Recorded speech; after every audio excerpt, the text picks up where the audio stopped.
Hello friends, Radhe Radhe. Welcome to SRP Edu Adda. मैं सोमा आप सभी का इस चैनल पे स्वागत करती हूँ। आज के इस वीडियो में हम यूजीसी नेट पेपर 1 सीरीज़ के पार्ट 4 को डिस्कस करने वाले हैं। पिछले वीडियो में हमने पार्ट 3 तक देखा था। अब तक हमने टोटल 30 क्वेश्चन डिस्कस कर ली है और आज के इस पार्ट में हम क्वेश्चन नंबर 31 से स्टार्ट करने वाले हैं। तो जिन्होंने भी पिछली वीडियो को नहीं देखा है वो प्लीज़ जाकर के पिछले वीडियो को देखें। और आप सभी को पता ही होगा कि जो यूजीसी नेट की एग्ज़ाम जो है उसकी डेट शीट रिलीज़ कर दी गई है। आपकी एग्ज़ाम जो होनी है वो 20 नवंबर से होनी है। कल ही डेट शीट आई थी। तो अब आप लोग जो है कि अपनी प्रिपरेशन को स्पीड अप कर दीजिए। सिलेबस कंप्लीट करने के साथ साथ जो है क्वेश्चंस लगानी स्टार्ट कर दीजिए। जितनी ज़्यादा आप क्वेश्चंस लगाएंगे, जितनी ज़्यादा एमसीक्यू सॉल्व करेंगे, टेस्ट सीरीज़ लगाएंगे, उतनी ही ज़्यादा जो है आपकी परफॉर्मेंस इन्हेंस होंगी और एग्ज़ाम में आपकी परफॉर्मेंस बेटर रहेगी। तो चलिए आज की इस वीडियो को हम स्टार्ट करते हैं। तो क्वेश्चन नंबर 31 जो कि आपकी स्क्रीन में वो है, which of the following is the central aim to strengthen the global response to the threat of climate change by keeping global temperature rise to well below 2 degree Celsius above industrial level and preferably limit the increase to 1.5 degree Celsius. Option जो दी गई है वो है Kyoto protocol, Paris agreement, Montreal protocol और Rio summit. आपको इनका answer बताना है। क्वेश्चंस में आपसे पूछी जा रही है कि वो कौन सा प्रोटोकॉल है जिसके अंतर्गत ये उद्देश्य रखी गई थी कि ग्लोबल टेम्परेचर को 2 डिग्री सेल्सियस के बिलो ही रखनी है और अगर पॉसिबल हो तो 1.5 डिग्री सेल्सियस तक लिमिट उनकी जो 1.5 डिग्री सेल्सियस तक अगर पॉसिबल हो तो रखनी है, अदरवाइज़ 2 डिग्री सेल्सियस के बिलो रखनी है। इस तरह का जो प्रोटोकॉल है वो इस तरह का उद्देश्य है वो किस प्रोटोकॉल के अंतर्गत उद्देश्य रखी गई थी। तो जो राइट आंसर है वो आपकी हो जाएगी पेरिस एग्रीमेंट। तो पेरिस एग्रीमेंट में इस तरह का उद्देश्य रखा गया था। ग्लोबल टेम्परेचर होता क्या है? ग्लोबल टेम्परेचर जो होता है वो एक ओवरऑल अर्थ के टेम्परेचर है। पूरे अर्थ का ऑन एन एवरेज अगर टेम्परेचर देखें तो उसे हम ग्लोबल टेम्परेचर बोलते हैं। बहुत पहले जब इंडस्ट्रीज़ वगैरह उतनी ज़्यादा डेवलप नहीं थी, ये जो ट्रांसपोर्ट की फैसिलिटीज़ थी वो इतनी ज़्यादा नहीं थी, उस समय जो हमारी अर्थ की ग्लोबल टेम्परेचर जो हुआ करती थी वो नेगेटिव में थी। पर धीरे धीरे जैसे जैसे जो टेक्नोलॉजी बढ़ना स्टार्ट हुआ, इंडस्ट्रीज़ डेवलपमेंट स्टार्ट हुई और क्या कहते हैं ट्रांसपोर्ट की फैसिलिटीज़ स्टार्ट हुई, तो धीरे धीरे टेम्परेचर राइज होनी भी स्टार्ट हो गई। और आज के समय में अगर हम देखें तो वो टेम्परेचर राइज होते होते 1.7 डिग्री सेल्सियस प्लस हो चुकी है। तो उसी सिचुएशन को, और जो कि हमारे एनवायरनमेंट के लिए अच्छा नहीं है, तो इन सब को ध्यान में रखते हुए एक पेरिस एग्रीमेंट लाई गई जिसके अंतर्गत ये उद्देश्य रखा गया कि जो पार्टिसिपेटिंग कंट्रीज़ है वो अपने लेवल पे ये कोशिश करेंगे कि जो ग्लोबल टेम्परेचर जो को कम किया जाए और 2 डिग्री सेल्सियस के बिलो ही जो टेम्परेचर को रखा जाए, और अगर पॉसिबल है तो 1.5 डिग्री सेल्सियस तक लिमिट कर सके तो वो ज़्यादा प्रिफरेबल हो। ठीक है, तो पेरिस एग्रीमेंट को रखा गया है। पेरिस ये एक तरह का इंटरनेशनल एग्रीमेंट है जो कि it is done by UNFCCC, United nation framework convention on climate change. ठीक है, अगर यहाँ कुछ डिटेल्स दी गई है पेरिस एग्रीमेंट के बारे में, अगर हम इसे देखें तो इसे COP 21 भी कहा जाता है क्योंकि ये जो UNFCCC की कॉन्फ्रेंस 21 हुई थी उस पर ये उसी में ये पेरिस एग्रीमेंट को अडॉप्ट किया गया था, इसीलिए इनका जो नाम पड़ गया है वो पेरिस। और ये जो कॉन्फ्रेंस हुई थी वो पेरिस में हुई थी, इसीलिए इसका नाम जो है पेरिस एग्रीमेंट और COP 21 भी हम इसे कहते हैं। तो जब ये पेरिस एग्रीमेंट को अडॉप्ट किया गया था उस समय जो पार्टिसिपेटिंग मेंबर थे वो 196 पार्टिसिपेटिंग मेंबर थे। 12 दिसंबर यहाँ पे 2015 होगा।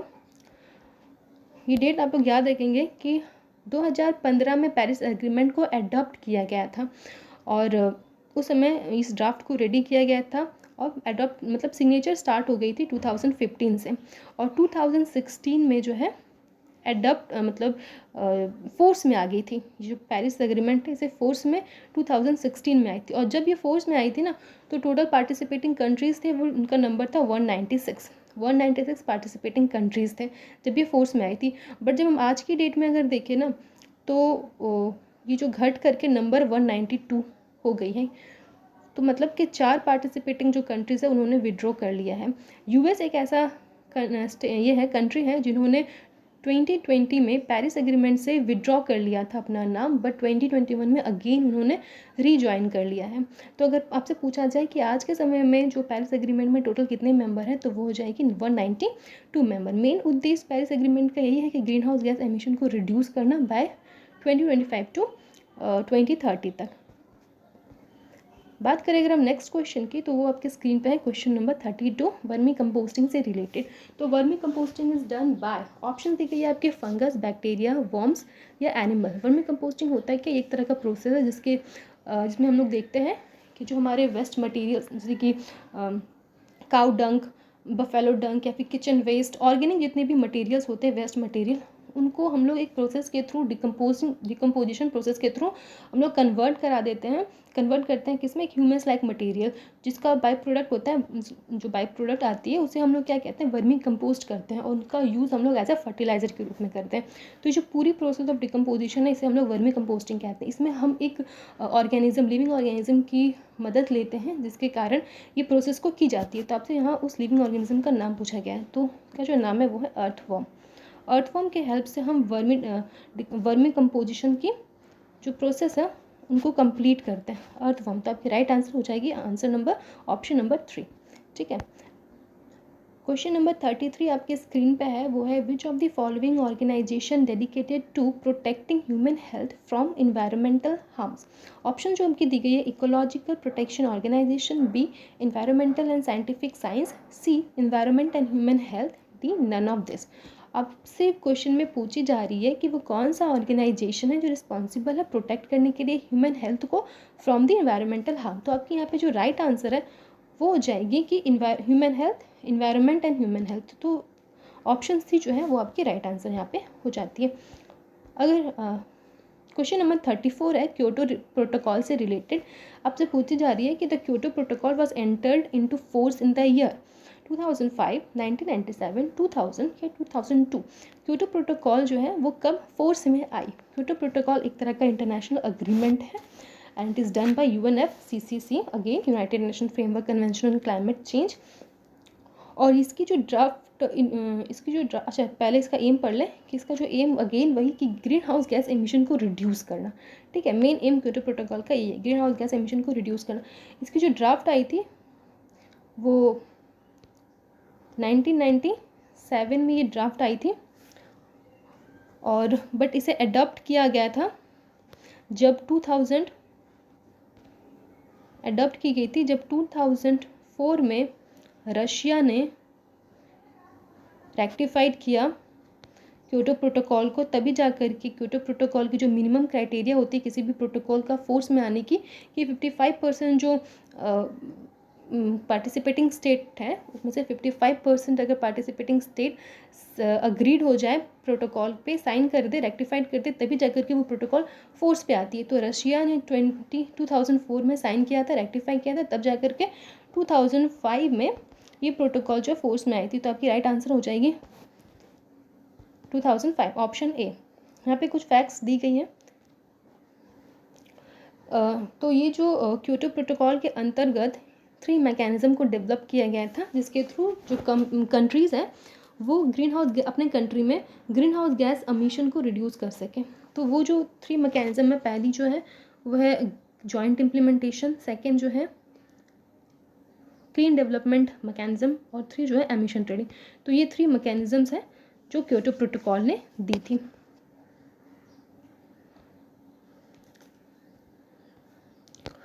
बात करें हम क्वेश्चन नंबर 35 की, तो वो है which of the following disaster belong to the category of nuclear disaster. Option दी गई आपके फुकुशिमा डिजास्टर, बी है शेरनोबिल डिजास्टर, सी है 3 माइल आइलैंड डिजास्टर, 4 है द लव कैनल डिजास्टर। आपको बताने की कौन सी न्यूक्लियर डिजास्टर है। ठीक है, तो यहाँ पे अगर ऑप्शन देखें, लव कैनल डिजास्टर ये एक तरह का ह्यूमन डिजास्टर, एक मैन मेड डिजास्टर है, इन्वायरमेंट मैन मेड डिजास्टर। ये पहली एक ऐसी डिजास्टर है जो कि इन्वायरमेंटल मैन मेड डिजास्टर है। इसमें क्या होता है, एक पर्सन थे जिसका नाम था विलियम टी लव नाम के एक पर्सन थे। उन्होंने 1890 में ये डिसाइड किया कि न्यूयॉर्क, जो अमेरिका की न्यूयॉर्क सिटी में जो नायग्रा फॉल, उनके बगल में एक सिटी डेवलप करने की इनके दिमाग में एक आइडिया आ गई। तो ये चले गए नायग्रा फॉल, और वहाँ के जो नायग्रा फॉल का जो वाटर है वहाँ से वो हाइड्रो इलेक्ट्रिक पावर बना करके बगल में एक सिटी डेवलप करना, ये उनका आइडिया था। इसी के अंतर्गत उन्होंने कैनल का डेवलपमेंट, कैनल को बनाया, बट पैसे की कमी होने के कारण उन्होंने इस प्रोजेक्ट को पूरा नहीं किया और प्रोजेक्ट को वहीं स्टॉप करके चले गए। तो कैनल वो बन चुका था, तो उस कैनल को लव कैनल के नाम से जाना जाने लगा। बट वो कैनल ऐसे ही पड़ा था, लोग उन्हें पहले तो स्विमिंग पूल की तरह यूज़ करने लगे, फिर लेटर ऑन सारे कचरे डंप करने लगे।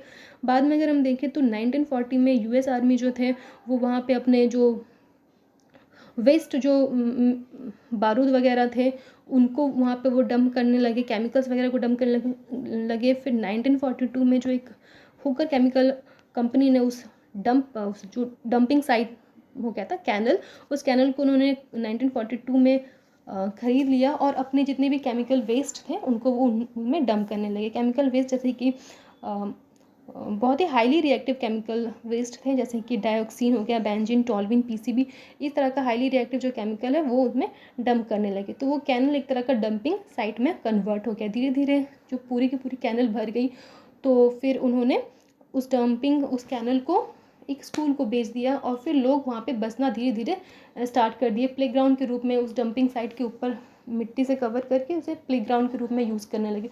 लेटर ऑन कुछ समय बीतने के बाद जो अंदर में जितने भी केमिकल्स हैं वो आपस में रिएक्शन करके पल्यूशन का एक क्रिएशन करने लगे और जितने भी ग्राउंड वाटर है उनको पल्यूट कर दिए। तो ग्राउंड वाटर पल्यूट होने के कारण प्लांट्स इफेक्ट होने लगे, लोग इफेक्ट होने लगे, जो लोग उस ग्राउंड वाटर को पीते थे वो सारे इफेक्ट होने लगे और इस तरह से बहुत सारी डिजीज़ फैलने लगी, लोगों में WBC की कमी आने लगी, पेड़ पौधे काले पड़ने लगे, बिल्डिंग्स पे उसकी इफेक्ट देखी जाने लगी, कार के टायर्स पे इफेक्ट देखने आई, मतलब एक तरह का महामारी टाइप का कुछ आने लगा। बाद में पता चला कि ये केमिकल रिएक्शंस के कारण हो रहे हैं, लोगों को वहाँ से फिर हटाया गया। तो ये तरह का एक डिज़ास्टर है जिसे लव कैनल डिज़ास्टर के नाम से जाना जाता है। तो ये कोई न्यूक्लियर रिएक्टर डिज़ास्टर नहीं है। न्यूक्लियर रिएक्टर डिज़ास्टर में क्या होता है कि न्यूक्लियर डिज़ास्टर में क्या होता है कि न्यूक्लियर रिएक्टर होता है, मतलब यूरेनियम जैसे कि है उनका टेम्परेचर इंक्रीज़ हो जाना एकाएक।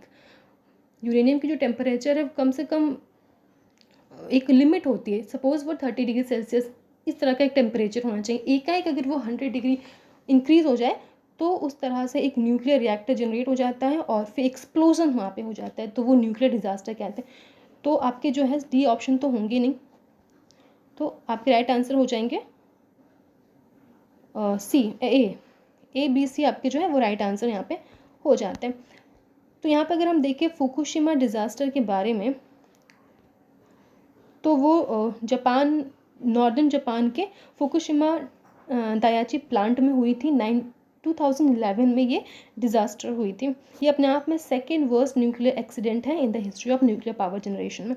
और शेरनोबिल डिज़ास्टर 1986 में हुई थी और ये यूक्रेन में हुई थी। It was a result of several flawed reactor design combined with human error, again human error. फिर 3 माइल आइलैंड इंसिडेंट जो हुई थी वो 1978 में हुई थी।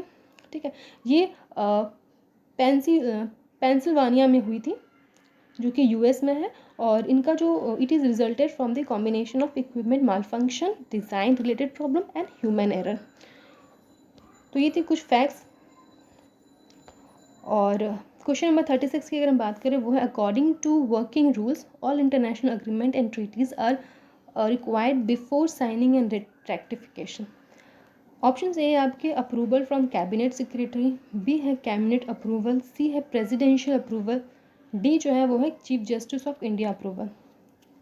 तो अगर इंटरनेशनल कोई प्रोटोकॉल की ड्राफ्ट को रेडी की जाती है, इंटरनेशनल कोई अग्रीमेंट आता है, तो सबसे पहले जो पार्टिसिपेटिंग कंट्रीज़ की सिग्नेचर या रेक्टिफिकेशन की ज़रूरत पड़ती है, तभी वो फोर्स में आती है। बट कोई भी पार्टिसिपेटिंग कंट्री ऐसे ही जाकर के साइन नहीं कर देते, उनकी अपनी कंट्री की कुछ फॉर्मेलिटीज़ होती है जो कि उन्हें फुलफ़िल करना होता है। तो वो अपने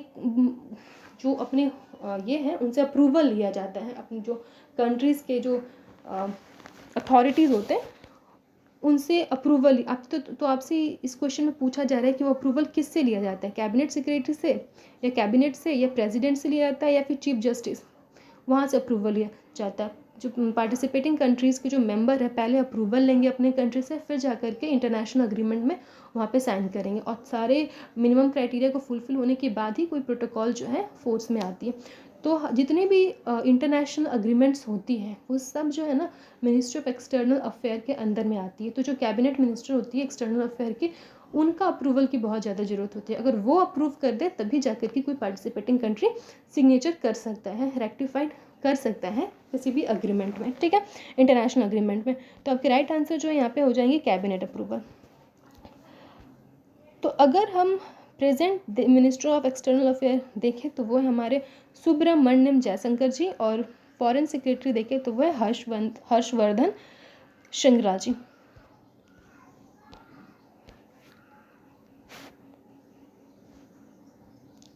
क्वेश्चन नंबर 37, ये एक असर्शन रीजन टाइप के क्वेश्चन है। असर्शन दी गई है कि despite increasing vulnerability to natural disaster many communities resist adopting mitigation programme and measures. Reason दी गई है आपकी कि mitigation is often perceived by communities as being incompatible with their cultural practice. Options दी गई है आपकी ये सब। तो पहले तो आपको ये जानना होगा कि मिटिगेशन होता है क्या। मिटिगेशन एक तरह का एक्टिविटी है जिसमें हम लोग कोशिश करते हैं टू रिड्यूस द जो नेचुरल डिज़ास्टर के इफ़ेक्ट है उनको रिड्यूस करने की, उन कम करने की हम लोग कोशिश करते हैं, उसको हम लोग मिटिगेशन कहते हैं। यहाँ समझते हैं जो डिज़ास्टर मैनेजमेंट होते हैं उसके 3 पार्ट्स, उसके 4 पार्ट्स होते हैं। पहले होते हैं मिटिगेशन, दूसरा होता है प्रिपेयर्डनेस, तीसरा होता है रिस्पॉन्स, चौथा होता है रिकवरी। तो पहला जो मिटिगेशन हुआ इसमें हम लोग क्या करते हैं टू रिड्यूस और to prevent the long term cause impact and consequence of disaster. Suppose that कि हम एक घर को बिल्ड कर रहे हैं, एक बिल्डिंग को बिल्ड कर रहे हैं, हम उसको इस तरीके से बिल्ड करें कि अगर भविष्य में कभी भी अर्थक्वेक आए तो उसका इफेक्ट जो है उस बिल्डिंग पे ना पड़े, उसमें रह रहे लोगों पे कोई इफेक्ट ना हो, उस तरीके से हम उस बिल्डिंग को डिज़ाइन करेंगे, ठीक है। तो इस तरह का जो हम लोग एक एक्टिविटी करते हैं उसको मिटिगेशन में आता है। हम अर्थक्वेक को रोक नहीं सकते, ये एक नेचुरल फिनोमेना है, इसे हम लोग रोक नहीं सकते, बट उससे होने वाली इफ़ेक्ट को हम रोक सकते हैं। वो कैसे? हम लोग अपनी बिल्डिंग को अच्छी तरीके से उस तरीके से डिज़ाइन करें ताकि जो कभी अर्थक्वेक आए तो उस बिल्डिंग में रह रहे लोगों को इफ़ेक्ट ज़्यादा ना पड़े, वो बिल्डिंग ज़्यादा डैमेज ना हो। तो इस तरह का जो प्रोसेस होता है उसको हम लोग मिटिगेशन कहते हैं। प्रिपेयर्डनेस का मतलब ये होता है कि नेचुरल डिज़ास्टर के लिए खुद को प्रिपेयर करना। सपोज़ कि जैसे कि अभी हम एग्जाम्पल से समझें तो साइक्लोन आई थी हाल फिलहाल में, तो टीवी में अनाउंसमेंट कर दी गई थी कि साइक्लोन आने वाली है, आप लोग प्रिपेयर हो जाए। तो लोग कैसे प्रिपेयर हो रहे थे?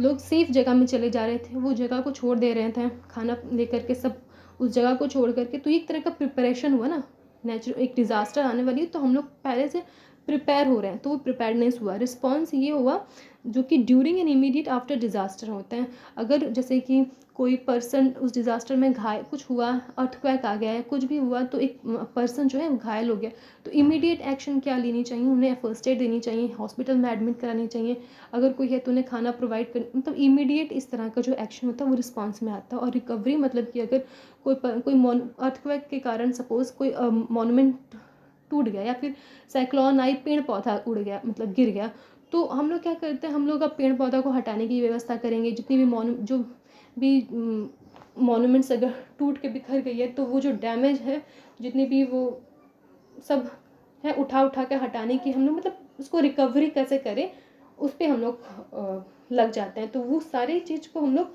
रिकवरी में आता है डिज़ास्टर मैनेजमेंट के। तो डिज़ास्टर मैनेजमेंट के ये 4 पार्ट्स होते हैं। तो मिटिगेशन समझ में आया, हम लोग इफेक्ट को कम करने के लिए जो पहले से प्रयास करते हैं उसको हम लोग मिटिगेशन कहते हैं, ठीक है। यहाँ पे दी गई है कि मिटिगेशन है एक्शन टेकन टू प्रिवेंट और reduce the risk of life, property and social economic activities and natural resources from the natural hazards. तो नेचुरल हैजार्ड्स आती हैं, ठीक है। यहाँ पे कुछ बैरियर, कुछ लोग मिटिगेशन को अडॉप्ट नहीं करते क्योंकि बहुत सारे रीजंस होते हैं, जैसे कि इकोनॉमिक रीज़न हो गया, सोशल रीज़न, पॉलिटिकल, इन सब चीज़ों के कारण मिटिगेशन को लोग अडॉप्ट, मतलब कम्युनिटीज़ जो है वो अडॉप्ट नहीं करते हैं, ठीक है। उनको ऐसा लगता है कि मिटिगेशन में जितना हम इकोनॉमिक कॉस्ट फैक्टर भी हो जाते हैं कि इकोनॉमिक जितनी ज़्यादा हम लोग खर्च करें या दिमाग लगाए मिटिगेशन प्रोसेस में, उतना ज़्यादा हम इकोनॉमिक डेवलप्ड कर लें अपने स्टेट को। तो इस कारण की वजह से भी लोग मिटिगेशन की ओर पहल नहीं करते हैं। तो क्वेश्चन में आपसे पूछा गया है रीज़न, अगर हम देखें तो यहाँ पे पूछ रहा है, बोला जा रहा है कि mitigation is often perceived by communities as being incompatible with their cultural practice. तो कल्चरल इनकम्पैटिबल तो है कि कम्युनिटीज़ जो है मिटिगेशन को इनकम्पैटिबल मानते हैं, मगर एज अ कल्चरल प्रैक्टिस नहीं। वो उनको ऐसा लगता है कि मिटिगेशन करने के बजाय अगर हम इकोनॉमिक डेवलपमेंट के बारे में सोचें तो वो ज़्यादा अच्छा है। ऐसा नहीं है कि वो कल प्रथा में उनका है नहीं तो वो नहीं करते। तो ये वाली ऑप्शन जो है वो रॉन्ग हो जाएंगी, मतलब रीजंस गलत हो जाएंगे। असर्शन अगर हम देखें तो despite increasing vulnerability to natural disaster meaning communities resist adopting mitigation programme and measures. तो हाँ, इतने ज़्यादा नेचुरल डिजास्टर्स हो रहे हैं, जानकारी सभी को है, फिर भी बहुत सारे ऐसे कम्युनिटीज़ हैं जो मिटिगेशन को अडॉप्ट नहीं करते। इस प्रोग्राम को पहले से अगर हम मिटिगेशन पहले से ही करके रखें तो अगर भविष्य में कभी भी कोई नेचुरल हैजार्ड्स आती है तो ये हमारे लिए अच्छा होगा, हम लोग पहले से ही प्रिपेयर रहते हैं। बट बहुत सारी कम्युनिटीज़ ऐसे हैं जो इस मेजर्स को अपनाने में झिझकते हैं, नहीं अपनाते हैं। कारण मैंने आपको भी बताया कि इकोनॉमिक फैक्टर है, सोशल फैक्टर है, ठीक है। उनको ऐसा लगता है कि अगर हम मिटिगेशन करते हैं तो कहीं ना कहीं हमारा जो इकोनॉमिक डेवलपमेंट का गोल है वो हैम्पर हो जाएगा, उनको हम लोग अचीव नहीं कर पाएंगे। तो वो प्रायोरिटी देते हैं अपने इकोनॉमिक डेवलपमेंट को बजाय मिटिगेशन को, ठीक है। तो ये वाली जो है राइट हो जाएंगे कि हाँ वो लोग नहीं करते हैं, अडॉप्ट नहीं कर रहे हैं। तो आपके ए राइट हो जाएंगी और आर रॉन्ग हो जाएंगे, ठीक है। तो बी राइट आंसर हो जाएगा। बढ़ते नेक्स्ट क्वेश्चन की ओर। तो वो question number 38, which of the following conference या summit adopted the programme of actions for sustainable development. Sustainable development के लिए कौन सा प्रोग्राम है? ए ऑप्शन दी गई आपकी स्टॉकहोम कॉन्फ्रेंस, रियो दे जनारियो कॉन्फ्रेंस, जोहानेसबर्ग समिट या अहमदाबाद के कॉन्फ्रेंस। तो सस्टेनेबल डेवलपमेंट के लिए 1992 में जो रियो दे जनारियो कॉन्फ्रेंस हुई थी, अर्थ समिट, ये कॉन्फ्रेंस इन्होंने अडॉप्ट किया था सस्टेनेबल डेवलपमेंट को। यहाँ पे कुछ इन्फॉर्मेशन दी गई है, जैसे कि स्टॉकहोम कॉन्फ्रेंस जो है बेसिकली ह्यूमन इन्वायरमेंट से रिलेटेड है। ये ग्लोबल इन्वायरमेंट के बारे में ये मीटिंग रखी गई थी, एक तरह का इंटरनेशनल कॉन्फ्रेंस हुई थी और जो कि स्वीडन में हुई थी 1972 में। रियो दे जेनेरियो अर्थ समिट भी इसे हम लोग कहते हैं। मेन एम इनका बायोडाइवर्सिटी को प्रोटेक्ट करना होता है और ये ब्राज़ील में 1992 में हुई थी bye UN for sustainable development. जो जोहानेसबर्ग समिट हुई थी वो 2002 में जोहानेसबर्ग में हुई थी। इनका मेन एम था नेगेटिविटी जो कि फैल रही है due to population growth, technology and industrial advancement से उनको रिड्यूस करना। और अहमदाबाद में हाल फिलहाल में ही हुई थी, पिछले साल 2020 में अहमदाबाद में कॉन्फ्रेंस हुई थी, 30th कॉन्फ्रेंस थी किसकी, तो convention on conservation of migration species of wild animal.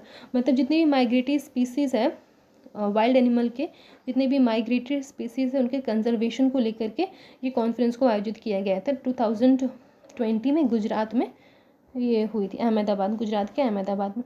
Next question अगर हम देखें तो क्वेश्चन नंबर 39 है जो कि आपसे पूछी जा रही है, which environment phenomena has been link to synthetic chemical like CFC। मतलब CFC से रिलेटेड कौन सा फिनोमेना है, जैसे कि ozone depletion, tidal flow, electromagnetic interference या वेव प्रोपगेशन। देखिए जो ओजोन डिप्लीशन क्या होता है कि ओजोन की लेयर की जो परत है वो पतला होना। हमारे एटमॉस्फेयर में स्ट्रेटोस्फेयर में ओजोन की लेयर बनी हुई है जो कि हार्मफुल इफेक्ट जो कि यूवी रेज से आती है, सन के यूवी रेज से जो हार्मफुल इफेक्ट जो रेज आती है वो डायरेक्ट अर्थ पे ना आए, वो डायरेक्ट जो है अगर वो डायरेक्ट आएगी तो बहुत सारे ह्यूमन के जो बहुत सारे प्रॉब्लम क्रिएट करेंगे, ह्यूमन स्किन के लिए, प्लांट्स के लिए, एनिमल्स के लिए, कैंसर की बीमारी हो सकती है। तो वो जो डायरेक्ट जो यूवी रेज आती है उनको ये प्रिवेंट करती है। कौन, तो ओजोन डिप्लीशन, ओजोन की जो लेयर है। बट हमारे जो कितने भी ग्रीन हाउस गैस हैं वो इंक्रीज होने के कारण जो है क्या हो रहा है, जो परत है वो पतली होती जा रही है, उसी प्रोसेस को हम लोग कहते हैं ओजोन डिप्लेशन। और तो कौन सी greenhouse gas more responsible है उस ओजोन के लेयर को पतली होने में, तो वो जो मोर रिस्पॉन्सिबल गैस है वो है CFC। तो ये कहीं ना कहीं रिलेटेड है ओजोन डिप्लेशन से। क्वेश्चन नंबर 40 की ओर अगर हम देखें तो वो है, where did the 10th conference of parties that happened to the convention on biological diversity take place. Option A है India, B China, C Russia, D Japan. तो ये 10th कॉन्फ्रेंस के बारे में पूछी गई है, CBD के बारे में पूछी जा रही है। तो कन्वेंशन ऑन बायोलॉजिकल डाइवर्सिटी की 10th कॉन्फ्रेंस कहाँ पे हुई थी, ये आपसे पूछा जा रहा है। कहीं ना कहीं ये जो है क्वेश्चन आपसे नगोया प्रोटोकॉल के बारे में पूछा जा रहा है। इनडायरेक्टली वे में ये क्वेश्चन आपसे नगोया प्रोटोकॉल के से रिलेटेड पूछी जा रही है कि नगोया प्रोटोकॉल कहाँ पे हुई थी, क्योंकि जो CBD की 10th कॉन्फ्रेंस हुई थी ना, उसी में नगोया प्रोटोकॉल को अडॉप्ट किया गया था। क्योंकि ये कॉन्फ्रेंस कहाँ, नगोया में हुई थी। नगोया कहाँ, जापान। जापान के नगोया में ये कॉन्फ्रेंस की गई थी और वहीं से नगोया प्रोटोकॉल हुई थी। 10th कॉन्फ्रेंस ऑफ पार्टीज थी ये।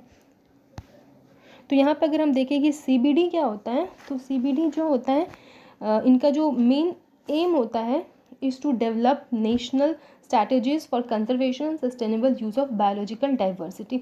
ये एक तरह का पहला जो है ग्लोबल अग्रीमेंट है to cover all aspects of biological diversity.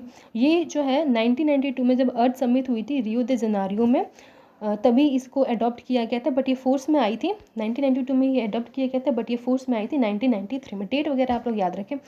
तो ऑब्जेक्टिव मैंने बता दी। और इसकी जो 10th कॉन्फ्रेंस हुई थी तभी नगोया प्रोटोकॉल आई थी। नगोया प्रोटोकॉल जो है वो फोर्स में आई थी 2014 को, अडॉप्ट कर ली गई थी, बट 2014 में ये फोर्स में आई।